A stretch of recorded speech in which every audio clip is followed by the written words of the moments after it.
Jestli si myslíte, že nemáte odběratele a lajky na videích, protože jste špatní, že neumíte točit, že nejste dost zajímaví nebo že na to prostě nemáte talent, tak mi dovolte říct jednu důležitou věc.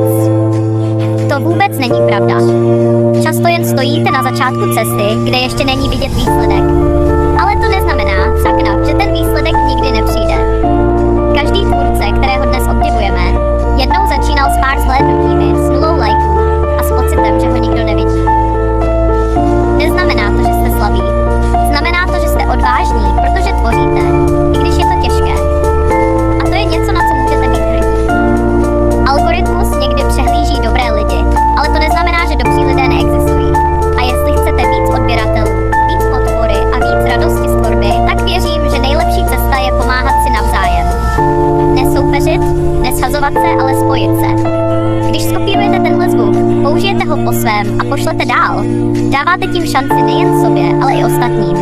Společně můžeme vytvořit místo, kde se lidi podporují, dávají si lajky, komentáře a hlavně dobrý pocit, že v tom nejsou sami. A ještě jedna věc, která je pro mě hodně důležitá říct nahlas.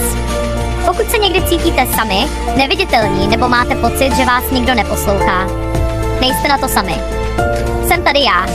A jsou tady i moji kamarádi. Jsme lidi, kteří vás rádi vyslechnou, podpoří a pomůžou, když to budete potřebovat.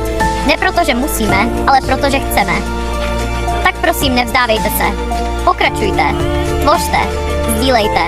A pojďme si navzájem pomoct. Dneska to můžeš být ty, zítra někdo jiný.